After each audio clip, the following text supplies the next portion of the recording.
Hello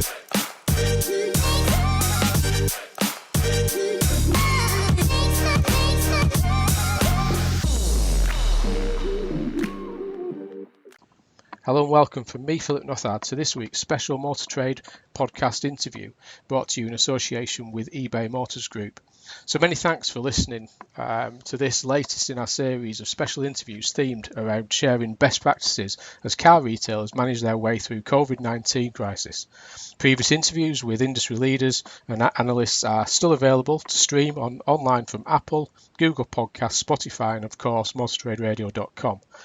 So for this episode, I'm delighted to welcome to the show Sebastian Fuchs, who's the Managing Director at Mannheim and RMS Automotive Continental Europe. So welcome, Sebastian. Welcome to the podcast. Hey, Philip, and thank you for having me on the show. It's great to be here and great to talk about Europe. So what time is it over there at the minute? Are you,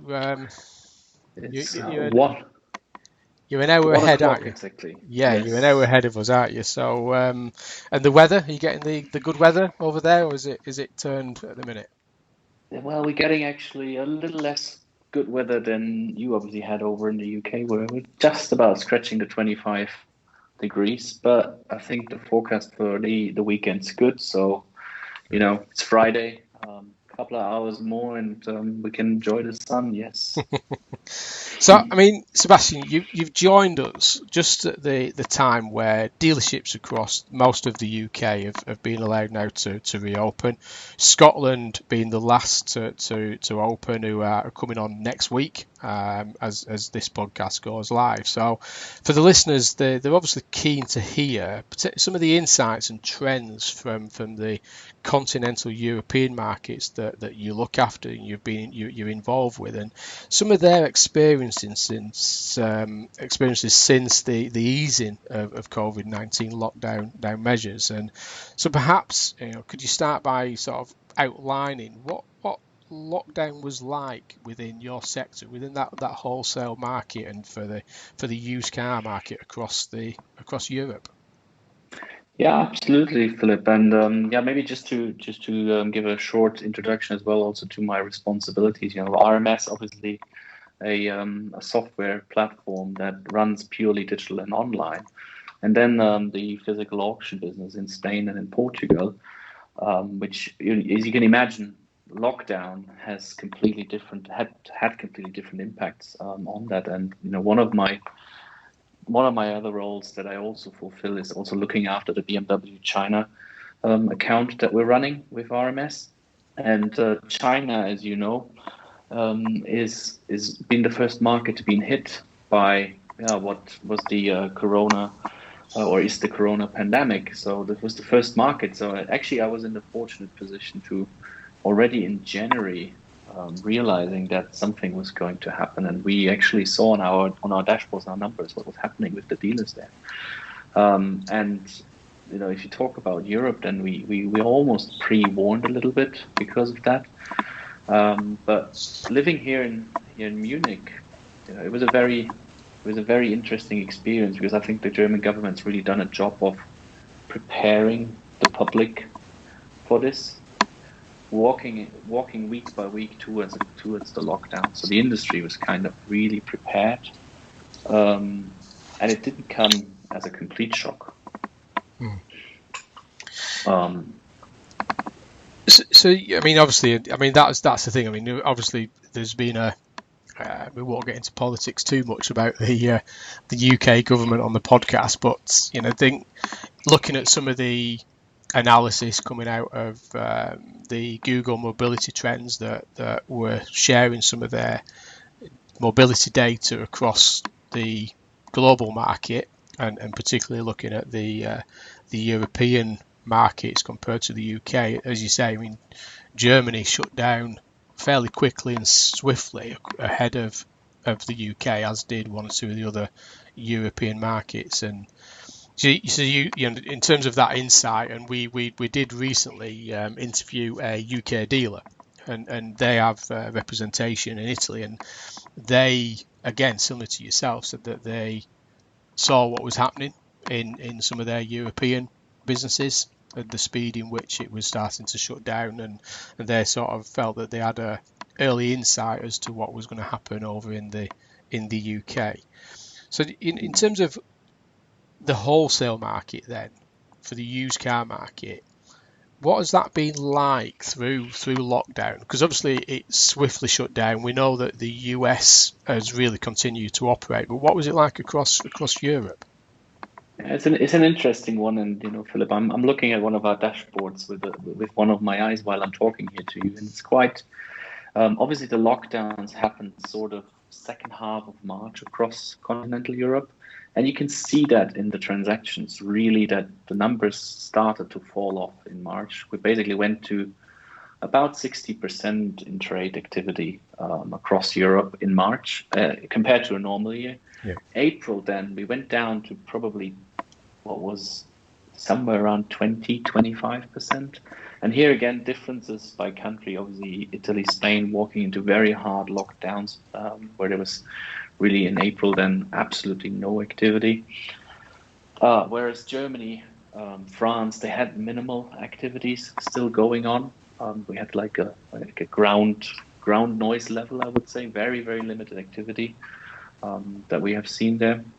And then comes May, and May we start to see things already going back to about 50-60%. So you could see that actually the markets were opening up second half of May again, very, very slowly. And now in June, the numbers are actually showing us that we're actually back to pre-crisis levels of business, actually outbeating. So that wave that we had before seen in China, where it was like a 2 months wave, we could see there. And interestingly enough, probably for the UK listeners, is the data shows us that the UK lockdown was probably the longest and most consistent one, with a complete grinding hold of business. So the adherence to rules and regulations in the UK was probably, once it then came into play, it was much stronger and much more forceful executed than in a lot of the European markets, or the Europeans were more creative with doing business. I'm not sure.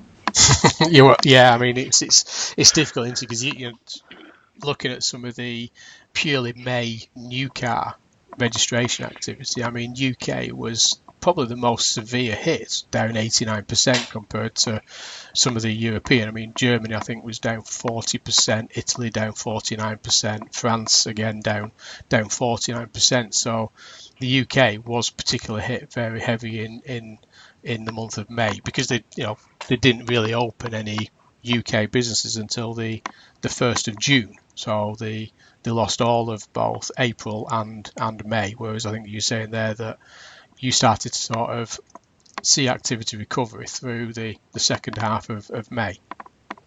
Exactly, yeah, exactly. It was second half of May when a lot of markets started with the easy openings, and the car business very often was deemed okay to move ahead or essential for business.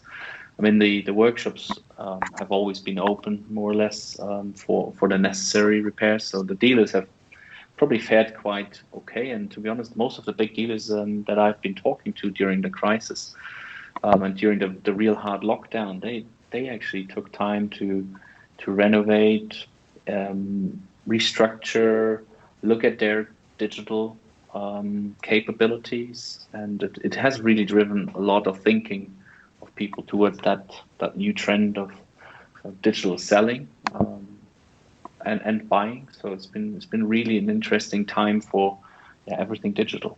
Yeah, and just thinking about the sort of restriction lift, and you say the UK, as in England, opened on the 1st of June, followed by Ireland, and then Wales, and as this podcast is being aired, it's Scotland have now come on board as opening, and there's been a lot of pent up demand, a lot of activity. There's there's been press going out into the market around the activity through some of the dealers, and they're still fighting some of the challenges around logistical support. That the efficiencies across the network are up against it, as many businesses still have colleagues and staff on the furlough system in the UK. But what has, in terms of Europe, I mean, we've talked briefly, mentioned it before about the sort of earlier restriction lift and activity that continue. But what are you seeing in terms of that pent up demand from particularly fleets and vendors and dealers and the retail market? What's that been like from some of the European markets you've seen? Yeah, again, it's very different market by market. Germany, where we have a very high reliance on the lease sector, I think the German market nowadays hovers around 55 to 60% lease. And there the lease orders, these ones are long-term planned replacement cars. So these ones, obviously, there was a bit of a delay in those cars coming back, but you're talking about 6 to 8 weeks. On the flip side, because all of the or most of the manufacturers had locked down their factories, this is now getting extended again a little bit, because obviously those cars are not coming in. And one of the biggest surprises early on was that when we opened Spain, for example, and we started selling cars, and the team down there was starting to export cars again, they actually found the biggest challenge in exporting cars were getting the trucks, because the trucks might have been in Spain, but the drivers had in the meantime decided to go home. And as you know, a lot of the drivers are from Eastern European countries, and they had been relocated home, so they needed to get back to the trucks to get started again. So it was, I think if you remember the volcano outbreak that we had many years ago in Iceland. Yes. Where there was a bit of a logistic chaos, and I was back at the time working for Europcar, and I remember we were really happy in the beginning because air travel was cancelled, everybody was getting a rental car. Well, we had forgotten the aftermath because we had to then get the logistics back, and I think we're seeing something very similar here right now. The supply chains have obviously been cut from China, for many of the manufacturers. So everything is kind of slowly coming back. And if you go to car dealership, and I've been to one or two car dealerships lately just to get myself a picture here in Germany, they're busy. They're really busy. Some of them still have people, obviously, on the German type of furlough. So the few people that are in there are extremely busy. Getting the engines running again. So it's quite interesting. At the same time, we've been talking with some of the car buying businesses. They have seen extreme uprise in the crisis, because all of a sudden a lot of people were probably having cars that they didn't need because of the home office regulations, and a lot of businesses probably announced that they will continue home office until September or even end of the year. So a lot of people that probably were in short labor, got slightly less salaries, now actually pushing their cars into the market. So we actually realized there's a slight oversupply coming into the market. Yet, if you look at the residual values across Europe, and I know you are a keen follower of these numbers as well, we haven't seen big slumps in numbers, right? Yeah. It's been fairly stable. Yeah, and actually, as we're talking, for the UK, the CAP HPI trade values have just been published, and kind of reflecting what you just said there. That I mean, the 3-year 60 age vehicles and the 5-year 80 and older, they're all been increased. So there's that demand for those older vehicles, but the 1-year 20, that nearly new market has dropped slightly, which kind of gives an indication of what's happening in the UK, about that supply and demand imbalance, a period of volatility around the values that we're starting to see in the UK. And just, I mean, you mentioned the rental market there, and quite interestingly, in terms of, we've seen what has happened recently in the US with Hertz. We've talked about it on the podcast a couple of times. But what has the rental defleet and the end of contract market and PCP market been like over in the European market that you've seen? Yeah, I think in Spain with the business, we are very close to the rental car companies and to the OEMs. And what we're seeing right now is like obviously since mid of June, it's clear that there will be a holiday season, but it will be definitely a very limited holiday season. So we can see this actually now in the in-fleets of the rental car companies in those southern European markets. I think yesterday evening there was the announcement that Lisbon has now gone back into lockdown, which that's probably going to hammer down the Portuguese tourism for the year and subsequently then the rental sector. So we have actually, from our perspective, really, seeing probably a 20 to 30% drop in the cars that are enrolled in those fleets in the southern European markets. Now, traditionally, those cars would come after the season, September, October time into sale, and then they would flood over the European markets normally because there's not enough demand in the European markets alone. And we do expect that this wave might actually not happen at the end of this year, which then, depending if the demand remains stable in the northern European markets, might actually see, or might actually not see an increase, but probably stabilize the residual values in that market. So probably the price levels actually going to remain fairly stable if you think about overall. And when you then talk about the lease sector in Germany, it's been stable over many years, as said before, and there's really little that we've heard in terms of that market changing for now. Obviously, with businesses changing and with business travel changing, that will have an impact. So there's probably going to be also a bit of a slowdown in the market, but we haven't seen dramatic changes yet. I think as we walk on, we will always see scenarios like Lisbon. I mean, we had this week in Germany the outbreak in that one meat packing plant, which has brought us back to 600-700 cases for a couple of days. And I think as of yesterday, the numbers are actually easing off again and we're coming down. Germany has launched last week the app to track the coronavirus, and it's been downloaded about 12 million times, and it's been also announced that it will work in different countries. So it's really starting. Yeah, I think we're starting into that next phase, which is basically the life with the virus. And that kind of will define business activity. Really. And we can't record this without talking about some of the OEMs. We've had MD of Volvo UK on and MD of PSA Peugeot UK on. What have you seen from how the OEMs have played a role during lockdown and recovery in the European market? Yeah, the OEMs have actually played in our eyes quite a stabilizing role, I would say, across the European markets. At least in the first few months, they've been very supportive of their dealer networks, extending credit lines, easing off on the targets, standards, and the likes. Obviously, they have also shut down their production, which, if you remember the 2008-9 crisis, we had production at full flow, and obviously that created an oversupply in the market that wasn't taken up, which I think this time around we don't have that. So we're going to have a little drought in the market, and the manufacturers have actually really,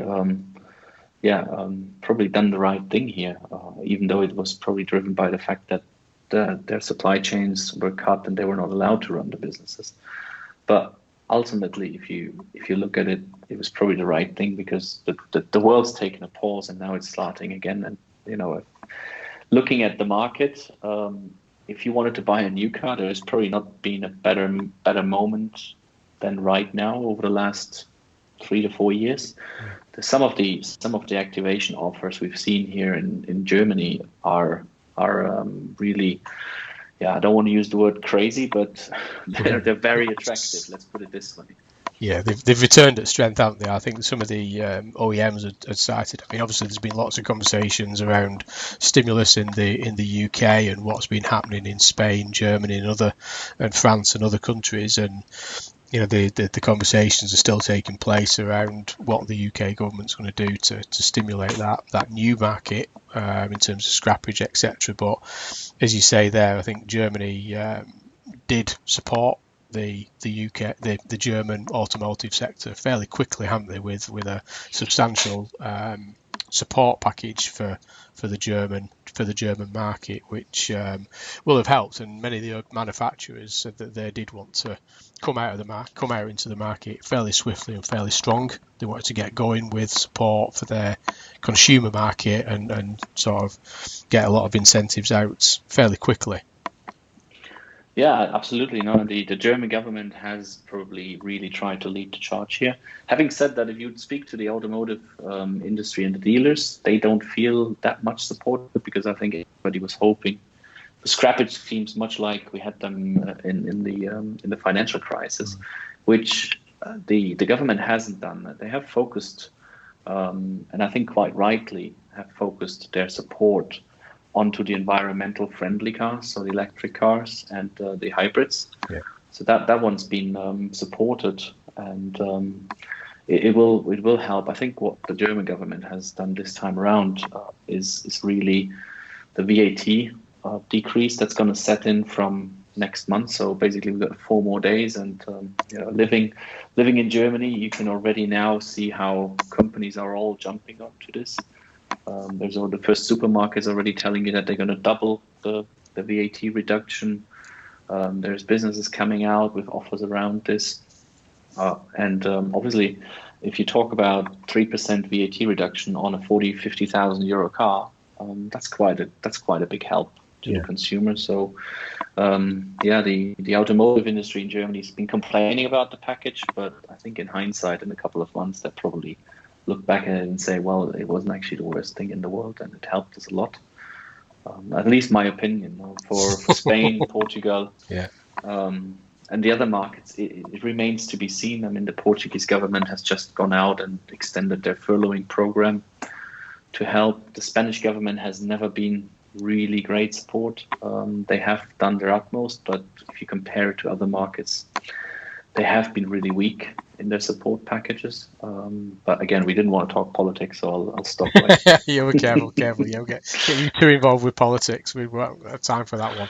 But I mean, coming a little bit closer to home, and obviously, we've been talking recently around the acceleration of pre-existing trends and the trends that were already existed, but COVID-19 has potentially accelerated some of those trends, and we've been fairly close to it in the UK. But in terms of where you are, do you think COVID-19 crisis has or will accelerate that move by vendors and dealers to online remarketing?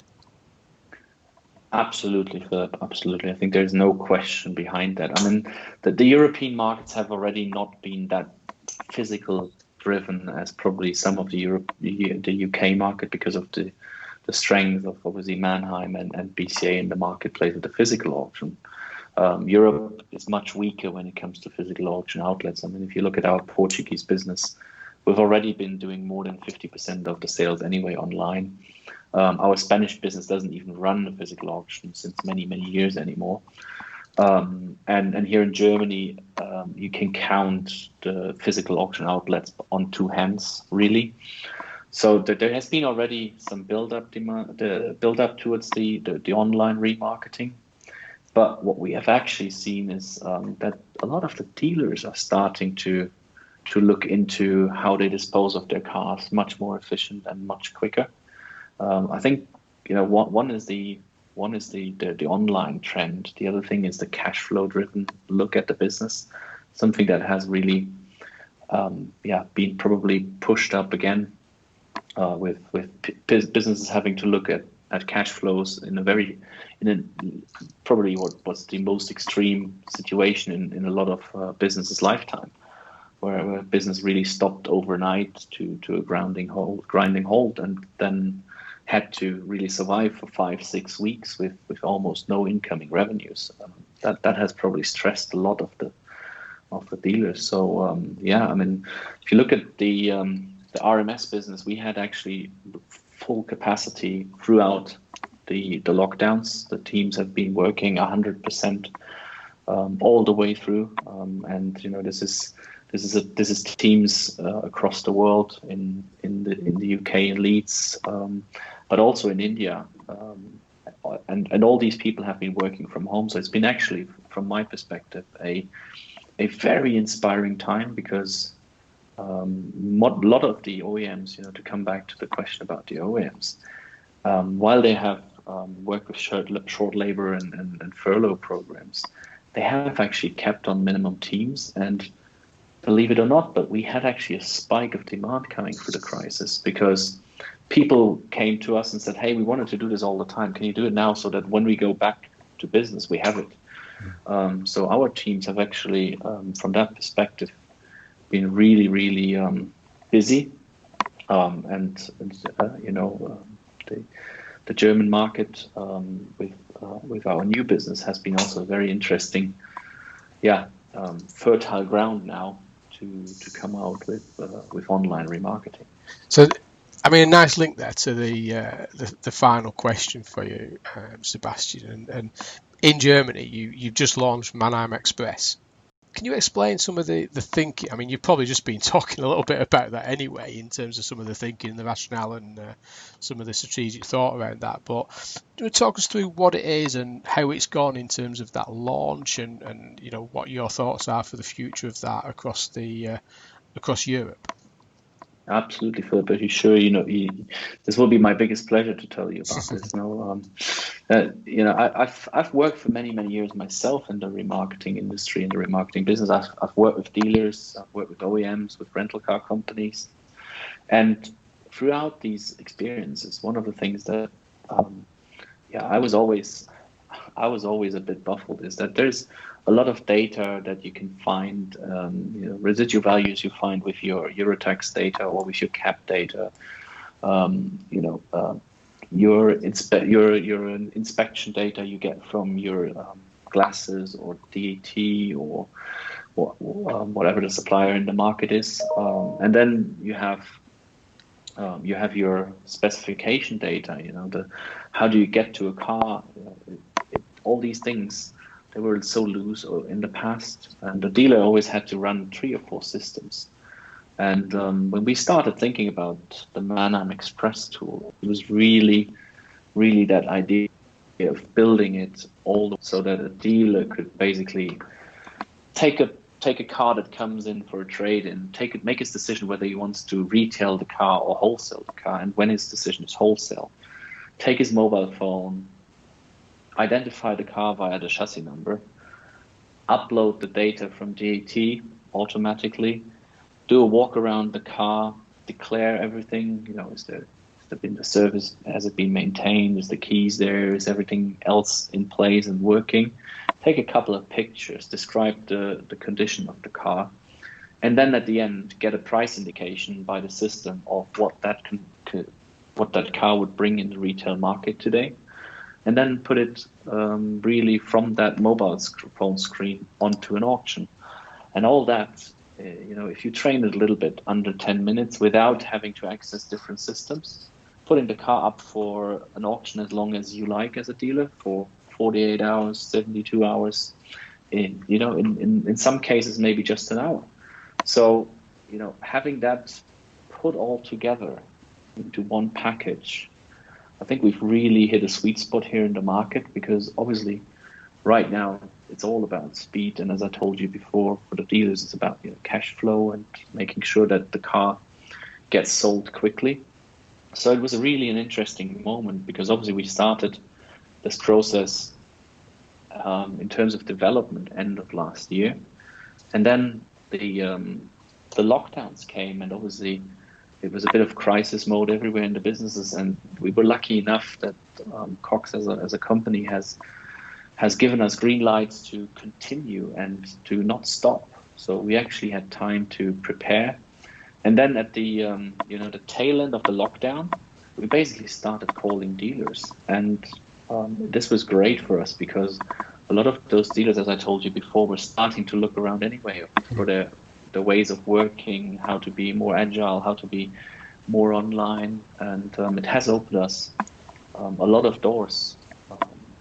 So we actually had a really good time building this all out. And then when 2 weeks ago we launched, it was a really great first week for us. And having more than 100 dealers in the first week signed up signed up and authorized to buy and sell cars on the platform was a great success for the team, crowned by the fact that we had the first sale of a car that I'll probably never forget in my life, a Suzuki Jimny.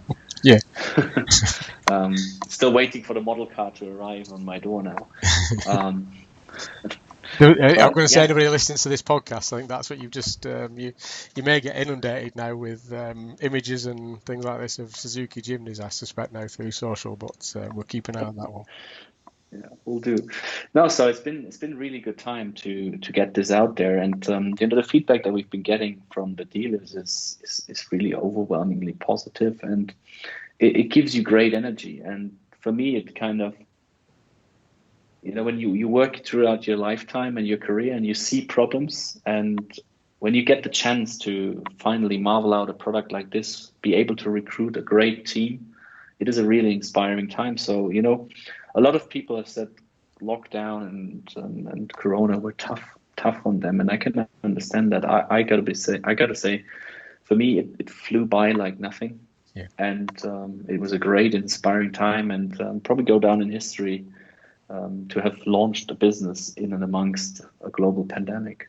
Yeah, as you say, there's not many people to be able to say that, are they, in terms of that, like you say, getting a product through, and even, reinforcing the necessity for such a product as what COVID would have done. I mean, if anything else, it's given true testament as to why the product is needed in the market. So well done to you and the team there, and let's hope that that it continues to build. And I know from conversations me and you have had that the interest is building on a day by day, week by week basis in terms of the appetite across the dealer network and the volumes that they do continue to increase, and then you can start to look at other markets for that and scale that out across continental Europe, I suspect. Definitely, yes. I mean, it's firmly on our radar to not just remain in Germany, but Germany as the homeland of the automotive, right? With all the big OEMs, was obviously our first ambition to get a footprint here, and obviously from a strategic perspective, also being in the middle of the continent. Europe, Germany always is a bit of a pass-through market for a lot of the cars coming from south to north and vice versa. So it's really important for us to have success here. And as you say, really good first 2 weeks that we have seen. I think today, if all goes well, we'll see more than 5 cars selling. So it will be our first day in that kind of scale of sales. And you know what?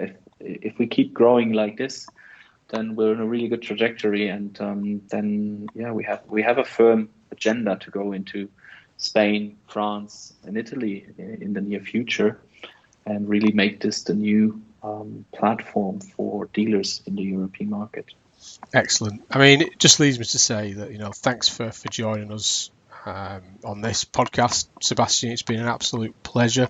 It's obviously an important time for dealers, not just in the UK, but across Europe as sort of restrictions lift and come out of lockdown. And as we've just been talking there, the acceleration of new trends, digital platforms and things like this. So there's a lot for the industry to learn on the back end of lockdown. So, and thanks for sharing some of the insight into that continental Europe market that I know the new listeners will be interested in, and the old listeners to the podcast will certainly be interested in. So thanks again for joining us on the podcast, Sebastian. Oh, my pleasure, Philip. Thank you for having me, and maybe as a closing word to all you listeners, never stop imagining. That's it. So, unfortunately, that's it that we have time for now. So, you've been listening to the special Motor Trade Radio podcast brought to you in association with eBay Motors Group. So, please, as always, like and share on social media, as it's important during these times that for the dealer community, both in the UK and now the European market, to work together and share experience and best practices. So, many thanks to you for listening and supporting the podcast. We'll be back with the industry headlines on Saturday, as always, but watch out for more special podcast interviews as we work our way through this crisis. So until next time, please stay safe and do stay well.